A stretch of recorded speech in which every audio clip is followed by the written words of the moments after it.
Everybody doing okay today? Pearl Harbor Day. For those that care, I care. A lot of good men and women gave their lives for us. Now a long time ago, 81 years?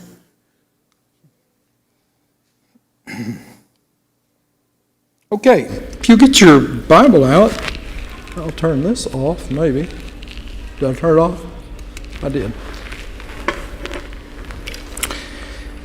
Let's look at 1 Peter. I really tortured myself on how I was going to approach this time. I think I've taught 1 Peter, 5 or 6 times, once here. I kind of struggle because about 20 years ago, a little over 20 years ago, I used to have a Bible study ongoing. I was in the Marine Corps for 32 years, and I had a Bible study generally on Thursday at noon for those that wanted to attend for about an hour and a half. Anyway, I was studying with this fella. He's a brilliant guy. I knew he was. And so I happened to turn him over to 1 Peter chapter 3, verse 21. As I was talking about the need for baptism. He was a faith-only guy. And he smiled. And I had no idea what he was smiling about.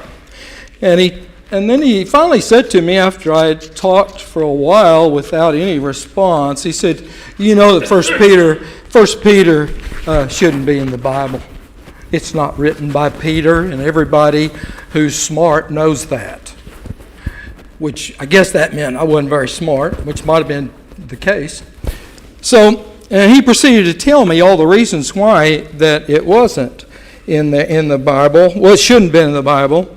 He said it was first time I'd ever heard this word, pseudonymous book. You know what that is? Okay. And now, I have studied a lot since then, because I said, I am never going through that again. Pseudonymity is when an author takes on the name of somebody more notable that he knows, usually that he knew, because that author's dead. Okay, it would be sort of like let's have Troy die.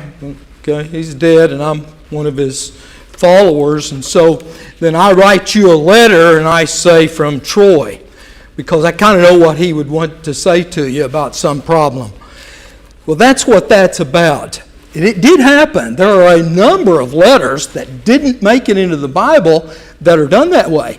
Peter, for instance, it's probably one of the worst cases. There's the Apocalypse of Peter, the Acts of Peter, the Gospel according to Peter. They didn't make it into the Bible. And here's the deal. The idea is, from many, is that the ones that did, because there's a couple of Pauls that these folks think were that way too. They believe they made it because people in the church, the early church, accepted that was okay. These were followers of him. This is a letter he would have written if he'd lived long enough. He knew him very well. So it was a good letter. But when you really study, you find out that isn't true. They were rejected. They were rejected soundly over and over as you read through the old letters from elders from various congregations. They didn't accept that. But here's the deal. You'd first of all say, well, if he calls himself, this is not Peter, and he called himself Peter. The first, in fact, chapter 1, verse 1 says, Peter, an apostle of Jesus Christ. Well, that's Peter. But to them, to this group, and I'm not giving you something that's one or two. This is the majority of modern scholars that believe that's the case for 1 Peter, in fact, 2 Peter.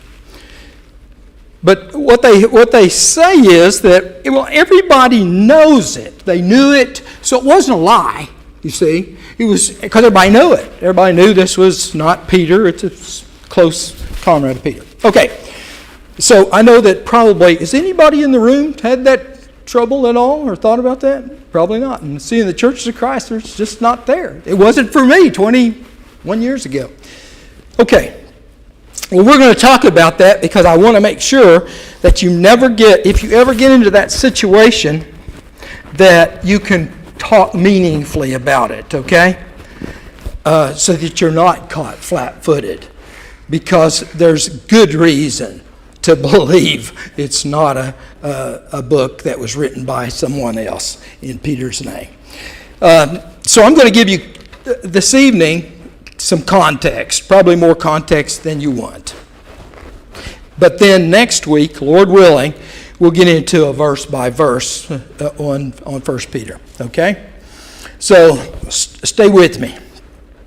Let's see, do we have, yeah, we have it. Let me see if I have I don't have it. Next slide. Okay. I guess they didn't want to give it to me. All right, these are the resources I use for this particular study, okay? Let me draw your attention to a couple. One, Eusebius is a historian from very early in the church, okay? And I'm going to comment about something he said. He basically said, there is no doubt. Nobody doubts that Peter wrote this, okay? Among other things that he says. I like several of these. None of these, except for number 7, are members of our brotherhood, okay? Guy Woods, who I did meet and dined with at one point, it was a member of the church. I really like Karen Jobes, number 5 there. Her commentary is excellent. She is brilliant. Don't know, I kind of think she's I'm not sure, Episcopalian or Presbyterian, I can't recall. She's brilliant, and her commentary is worth looking at. Number 6 is Carson and Douglas Moo. I've recommended that to Richard and Troy and others. It's an introduction to the New Testament, and an introduction deals with some of the things I'm going to talk about today. It introduces that book and deals with all the problems and considerations of every book, in this case the New Testament. So anyway, that's what I used, or I've used for somewhat in this study. Let's look at one thing here. I'm going to just take off with something, Peter, and then we'll get back to the context, which some of you are going to be less interested in. You notice he says, Peter, an apostle of Jesus Christ. I find it interesting that he uses the name Peter for his name. Was that his name? Was that his given name? What's Peter's given name? What is it? Okay, yeah. In Aramaic, let me just run this through you. It's an interesting thing, I think, because he's using Peter, which was given to him by whom? It's a nickname given to him by Jesus, and he's using it as his name. I find that interesting. His given name is, in Aramaic, would be Shimon, right? Shimon.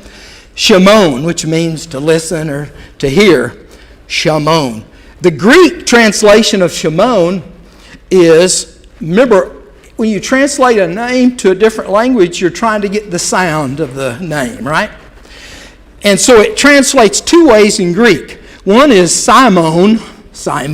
We're going to go with English in a minute. Simon, and the other is Sumion. Okay, those are two-way Greek translates Shimon. Okay, and then in English, you know it as the Simon becomes Simon, and Sumion becomes what? Can you guess? Simeon. Okay, so you're going to see those. You'll see those in the book, and that's why there's a reason why these names are given to Peter. It's translation and transliteration of names. Now, finally, the name that Jesus gave Peter. Did he say? Do you think Jesus said Peter? By the way, you're Peter. Matthew 16, huh? No, he didn't say Peter. He probably said it in Aramaic, right? And what is it? Kepha. He said, you're Kepha. Kepha in Aramaic means rock, right? And then the Greek translate that, they transliterate it, okay, to Kephas. K. Kephas. And the Greeks do another thing there, which now we get. They also decided that's the transliteration of Kepha. Kephas, okay. But then they said, well, Kepha means rock. Let's translate it. What does rock mean in Greek? Petra, right? Female. They changed it as a name to Petros, okay? And then as it goes to English, we change Cephas, Greek, to Cephas, yeah, right? C-E-F-A-P-H-A-S, and Petros becomes Peter. So those are the names, because I have heard people say, that's confusing. Well, how does he have so many names? Well, that's how it comes about, okay? Any question about that or thought about it? I just bring that up because somebody, I think the last time I taught it, said, hey, why don't you tell us about that? Okay, next slide.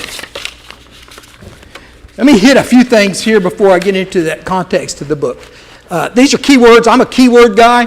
I always go through any text I'm studying, and I try to pull out words that are used often. Why? Why is that? Why should you do that? If someone uses a word often, what does that kind of tell you? There's something going on there. Yeah, even in a letter you get, regular letter, you know. I mean, my boss used to write a letter once in a while, and I kind of zeroed in the same way. What's the key word? What is he trying to tell me here between the lines? I'm a great guy, but why is he writing me a letter? Okay? And same thing here. So I always do that. Suffer and suffering is big time in this. That's what Peter is writing about. I recall teaching this years ago in California, and I remember someone come up and said, you know what, this doesn't really relate to us in America. We don't have any suffering. Nobody's giving us problems. And you know what?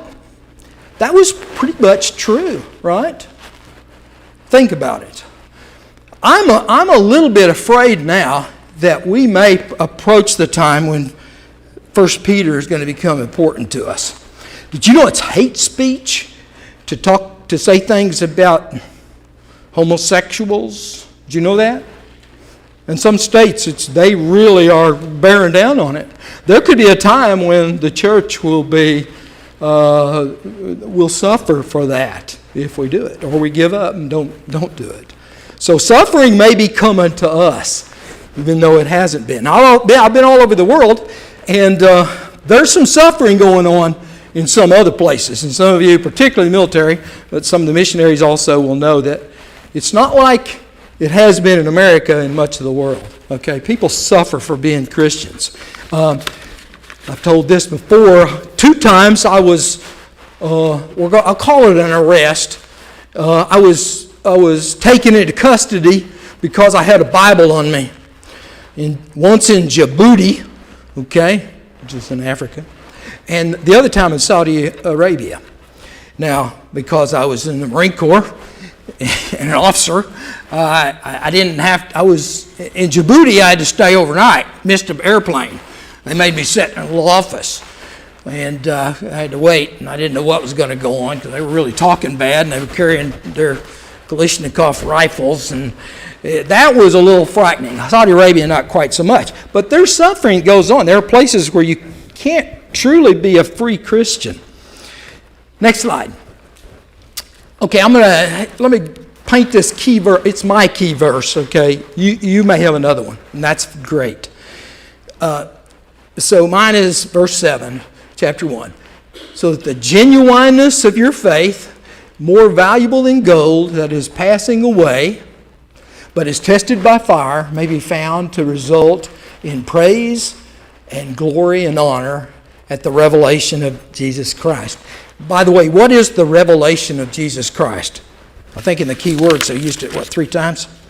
What is he? What's he talking about? The revelation of Jesus Christ. What? Gospel? No, it's not here. It's when he comes again. It's judgment. He uses it in that way. The revelation of Jesus Christ when he is revealed, when he comes again. And that's used a couple or 3 times in Peter. Okay? Next slide. All right, let's get into this. This is the one you'll say, well, I believe it's Peter. It says it's Peter. Okay. There's 2 kinds of evidence of authorship. And you should go do this. You should do this if you're going to be studying with folks with every book you study. You know, who is the author, really? What's the evidence? Internal evidence is the evidence from the letter book itself, right? What do you get from it? All right? Now here, the internal evidence for 1 Peter, it starts out, it says, Peter, an apostle of Jesus Christ. So he identifies himself as Peter, an apostle of Christ, right there, right up front in 1:1. And then if you want to turn over to chapter 5, verse 1, he says he's a witness of Christ's sufferings. Okay, and by the way, we'll get to this in a moment. 5:14 says Mark is with him. Now I'm going to jump to that in a little bit. If this guy is, if everybody knows that he's not Peter and he says he's Peter, okay, to me, he's going overboard. He's lying. If he says, why would he go ahead and say, by the way, I'm an apostle. He makes that clear. I'm an apostle of Christ, and I was a witness of his sufferings. If he wasn't, you see, if this is a letter by somebody other than Peter, to say that's deceptive. Okay, so that kind of breaks the idea of everybody knows that he's not. Well, why would he go ahead and say that? I think only Peter would say that about himself. Okay. Not a fake writer or a comrade of his later after his death. All right. And then when I look at it, what I did was go through Acts. And when I look through the Acts and compare various passages in Peter, and I've given them to you here, and I will have them for you to download if you wish later if you want. I see in the speeches some real interesting language similarities. This looks a lot like Peter is writing, okay? What he says in Acts, in his speeches, and what he says in various points here at 1 Peter. Next slide. Okay, the external evidence. Now, external evidence is what? If internal is inside the book, what's external evidence?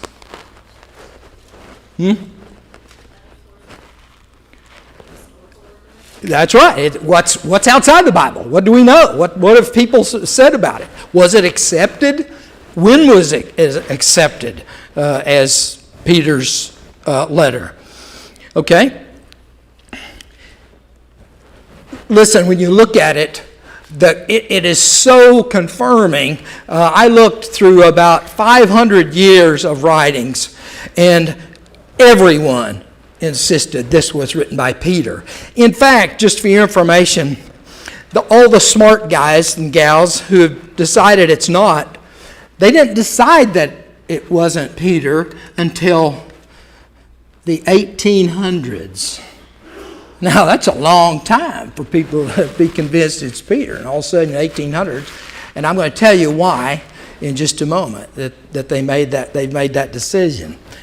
And again, the majority of scholars, modern scholars, take that position, okay, that it's a pseudonymous letter, all right? I left a couple of things here that I thought were interesting. Polycarp did a letter to the Philippians probably in about 114. That's pretty early. And he uses 1 Peter as a source and says it was Peter that said it. So he used parts of 1 Peter in that letter. In the 2nd century, Tertullian, Clement of Alexandria, these are notable folks. And Irenaeus also said that. This is Peter. In the 4th century, Eusebius, who is an outstanding scholar, said it wasn't in dispute. There's no dispute. This was written by the Apostle Peter. Okay, next slide. 1800 scholars. And you're going to find, if you study the Bible a lot, you're going to find a lot of 1800s folks who have problems with the Bible. You find a lot of them that decide that they don't believe in miracles. Well, if a person says he doesn't believe in miracles, guess what? Is he going to have trouble with the Bible? Yeah, he is. So I always look at that first. I want to know what the guy's history or gals. I want to know what they believe, and I dismiss that. Then I read no further when I find that out. All right, many modern scholars do deny Peter was the author. Okay, and their main they've got about 4 or 5 reasons that they give. But the real main one is that the Greek is too polished for an itinerant Palestinian fisherman. It's too good. Peter could not possibly have written Greek so well. That's their idea. That's the main thing, okay? And I put here, I thought I put it in red even, I think Peter had... First of all, we don't know about language. Are you good with the language? Some of you are. Some of you have learned language. My son's pretty good at language. I'm horrible. I mean, I spent a lot of time in Japan, and I'm telling you, when I spoke Japanese, they couldn't help but laugh. You know, I just am not good at foreign language. I wish I was, but I'm not. And I've tried. You know, I took Spanish in college, and I couldn't speak much Spanish now, I can tell you that. But some people are. How do we know that Peter traveled a lot, right? He had a lot of time to travel. Plus, if he was a Palestinian fisherman, guess what language was the business language? He was selling fish. Greek. So he knew some Greek anyway, and then as he traveled, in his travels, he had to have learned a lot of Greek, and maybe he was a lot better at foreign language than I am. I suspect he possibly was. The other thing that I see is that if you look at 1 Peter 5:12, it says Silvanus. Now, Silvanus either does one or two things, maybe both. Either he was his secretary, okay, or he was the one who carried the letter to the churches that he sent it to. I think he was both. Now, when I was in the Marine Corps, several years, I had a secretary. By the way, the language in that days for these were called amanuensis, okay, a secretary, writing secretary. But I had a secretary, and I used to, I would dictate letters, and she or he would clean them up a little because I was doing it fast, and then come back to me, and I could proof it, and I signed it. It was mine, okay? And then people say, well, yeah, but that's if it's inspired, how could that possibly be that he dictated it?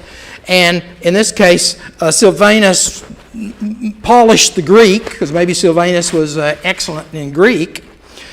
How could that be inspired then? What do you think? Is that impossible? Does that go against inspiration? I think the same way that they were given the gift of speaking in tongues, like that not being their native language and that not being what they were used to speaking doesn't change the fact that those words were inspired, were given by inspiration. Okay, yeah. And let me just throw out a little bit about inspiration. And I know that amongst you have different ideas about inspiration. I believe that God superintends inspiration. I don't believe, and for instance, when Peter or Paul, whoever, that Peter, when he wrote this letter, I do not believe he went into a trance and his eyes rolled back to the back of his head and he just started mumbling. I don't think that is the way it works. I've heard people say, yeah, I think that is the way it works. I don't think so. When I read this, there's too much of the individual in the letters. But God, when this letter came out, if Silvanus was the amanuensis, the secretary, the words that were written, were finalized, were the words that the Holy Spirit wanted down. Because God superintends, every letter. The inspiration is superintended by God. I believe that with all my heart. I know there's some that don't, and that's okay. So I have no trouble that perhaps Peter wasn't that good with Greek, although I think he could have been, and Silvanus was. I'll depart from that in a minute. 2 Peter, do you think it's fancy Greek? What do you think about it? 1 Peter is some of the best Greek in the Bible. It compares with Hebrews, Luke, and Acts. They're the best. And this, 1 Peter. Well, what about 2 Peter? What do you think about it? It's not. It is not real good Greek. Could it have been that Silvanus, which isn't named there, wasn't around? Could it be that Peter wrote that direct with the Greek he had? I don't know. But if so, God superintended, the Holy Spirit superintended that letter. I believe 2 Peter is a worthy letter. Okay? At the same time, like, I had kindergarten, 12th grade, and I have to know my audience. Right. So, like, the same exact material would come off differently when I'm trying to talk to kindergartners and when I'm trying to talk to 18-year-olds. Right. That could make a big difference in the language that you're using too. Right. Now, I already told you I like Karen Jobes. I had never come across her stuff until 1 Peter, and I bought her book. And she was brilliant. She does a statistical study of the words in 1 Peter, and it's pretty intensive. But she says, and I've got it there, she says that Semitic interference in the Greek indicates an author whose first language wasn't Greek. Because see, a lot of people say, this had to be a Greek guy. A non-Greek couldn't have written this. But even she, who is very notable and very well thought of, argues this and has written a paper on it. In fact, I think that was her PhD thesis as well. Okay, next slide. Any question at all? Well, what about inspiration? I know that there's people who say, that guy's, and I may be all wet on inspiration, how that works. God, I believe, superintends inspiration. Meaning, whatever comes out, when it's finalized, it's endorsed by God. And I'll tell you this. Anybody who believes that you roll your eyes back in your head and go in a trance, they haven't read the Bible, because there's a lot in the letters. There's a lot of the individual in each of the letters. Read Paul's. So a lot of their own individuality gets in the letters, superintended by God. Okay.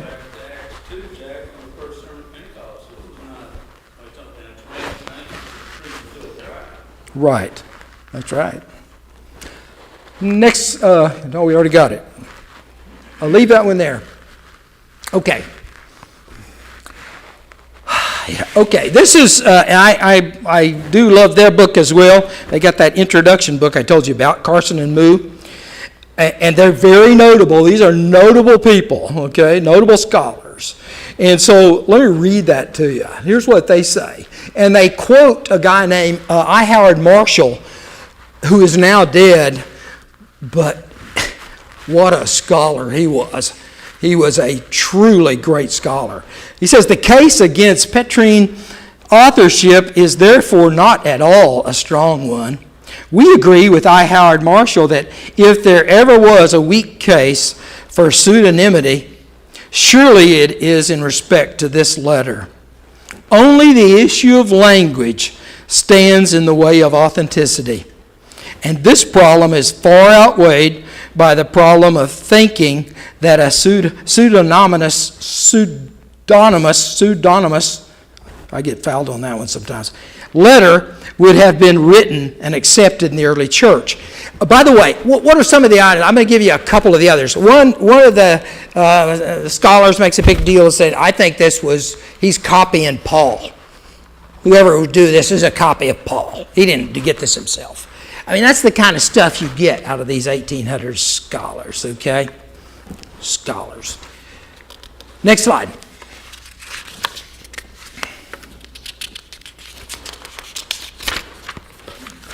Pseudonymous. Okay. Place of writing. Okay, here's where some of my brethren will attack me. And I've been attacked on this before. And it's okay. Including Guy Woods.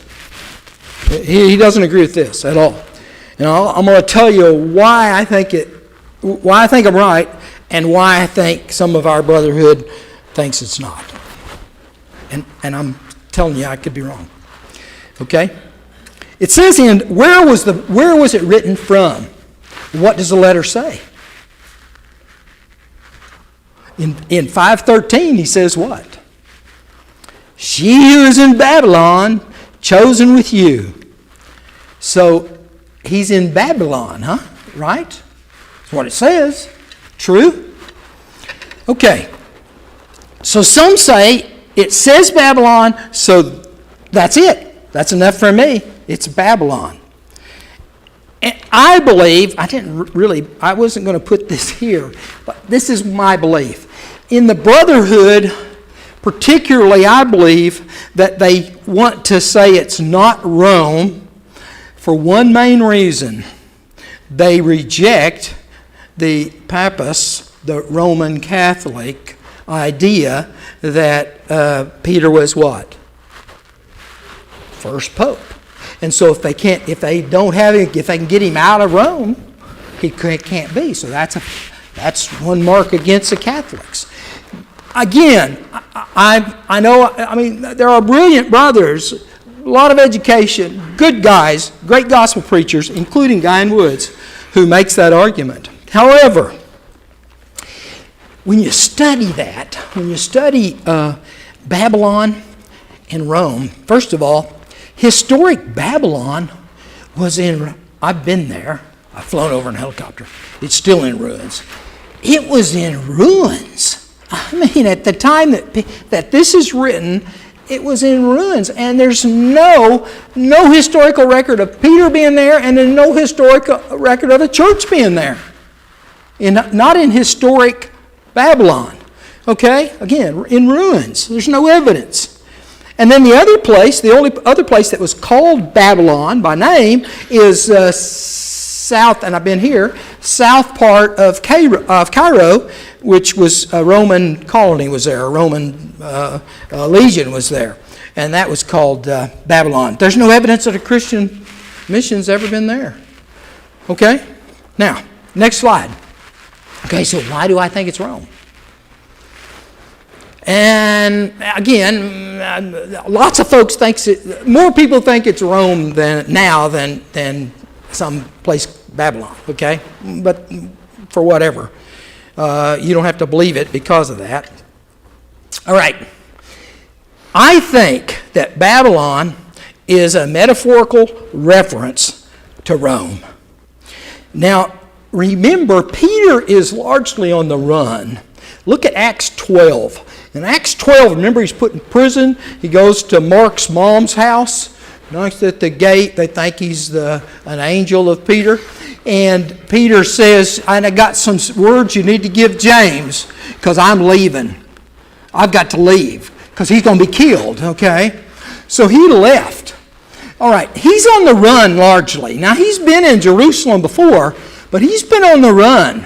The government, the Jews want to kill him, okay?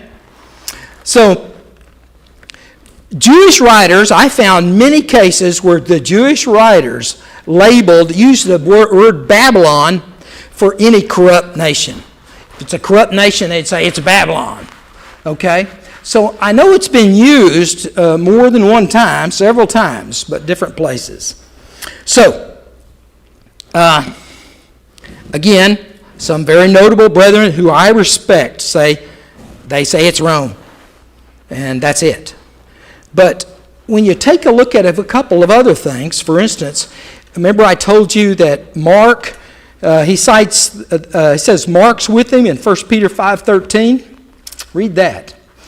It's kind of interesting because in about AD 62, Mark is with who?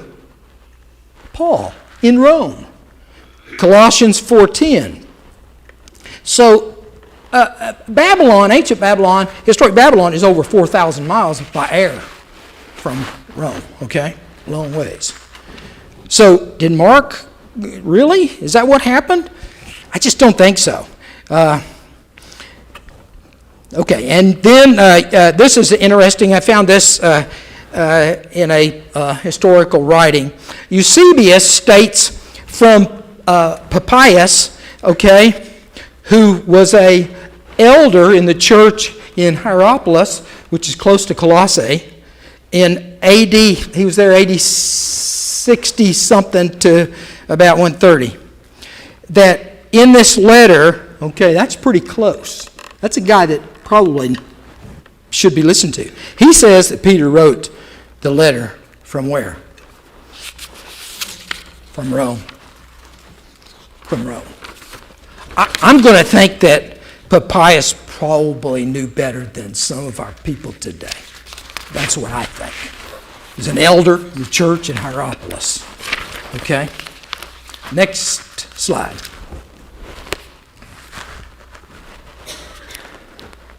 Okay, the date. This one. Here's how I date it. Rome is a busy place for Paul and Peter, and lots going on there, okay?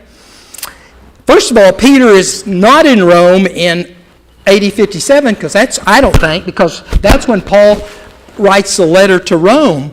Okay, he doesn't mention Peter. I think he would have mentioned him. So I'm assuming he's not there in AD 57.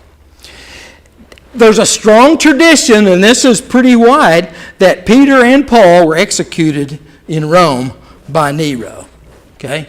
Somewhere between 65 and 60, late 66 or 67. Okay? Next slide.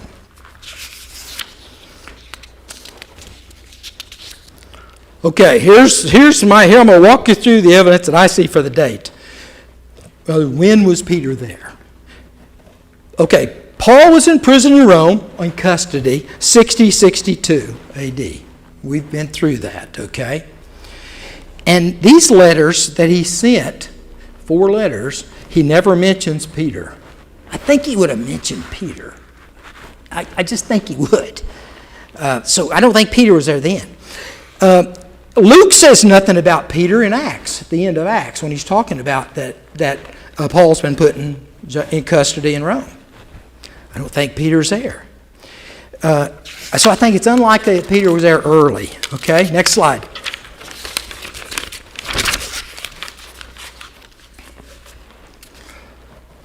First Peter doesn't mention Paul. Do you think if he was writing a letter to several churches in Asia Minor, Turkey, that he would probably mention Paul? Paul did a lot of work there, right? He doesn't. So it's unlikely Paul was in Rome at the time it was written. All right? I'm going to give you a chart to hopefully we'll get some meaning to this in a minute. Okay, so most likely to me, Peter arrived in Rome after Paul's release from prison, AD 62, maybe early 63, okay?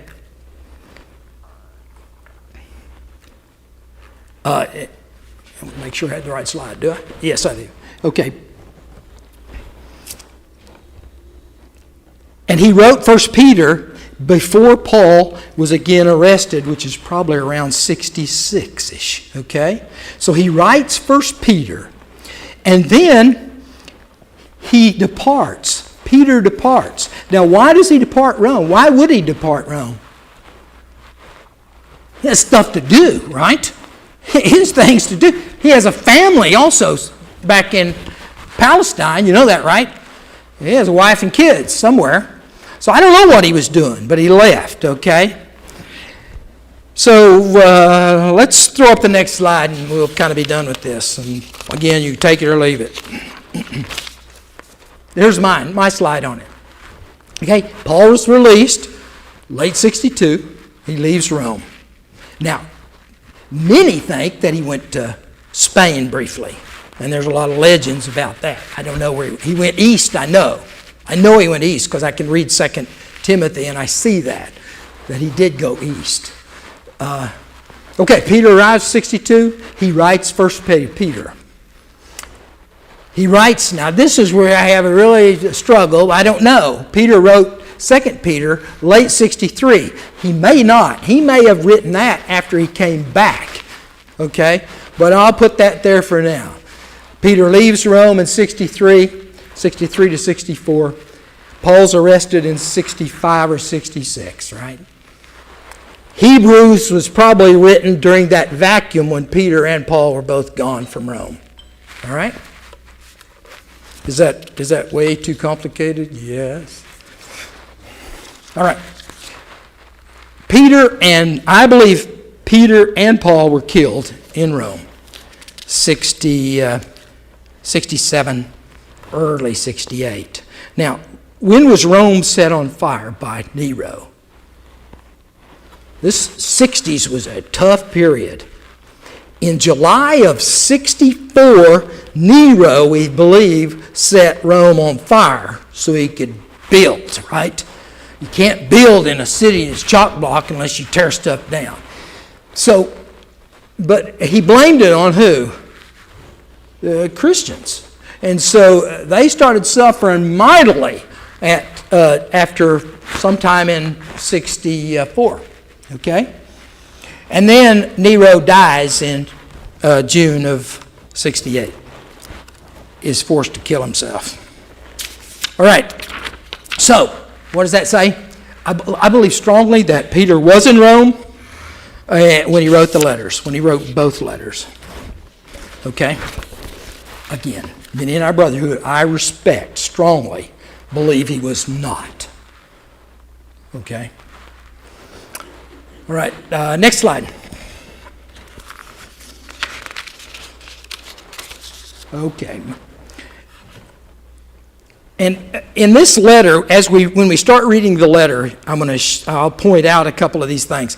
I believe the letter is mainly concerning itself with Gentile Christians. Okay, and we'll talk about why I think that. I've got a couple of verses here. 118, for instance, chapter 1, verse 18, which says, knowing that you were ransomed from the feudal ways inherited from your forefathers, not with perishable things such as silver or gold. Jews that became Christians didn't inherit from their forefathers bad things, okay? That wasn't true. It was Greeks. So I think that's what he's talking about. He's talking mainly to yes, there are Jews there, and we'll talk about that in depth next time. But I believe it's written primarily to Gentile, thinking about Gentile Christians. All right? All right. He says in the letter who he wrote it to. We'll talk about that next time. Let's hit the next one before we close. Next slide. Next slide. And this one you can't see very well. So next slide. Okay, here's who he's writing to. He names the places that he's writing to, and so it's kind of the northern part of Turkey and the eastern part, Asia, Bithynia, Pontus, Galatia, probably the northern part of Galatia and Cappadocia. Okay? And he names all of those places. So, I think we probably ought to, yeah, I'll just leave that there.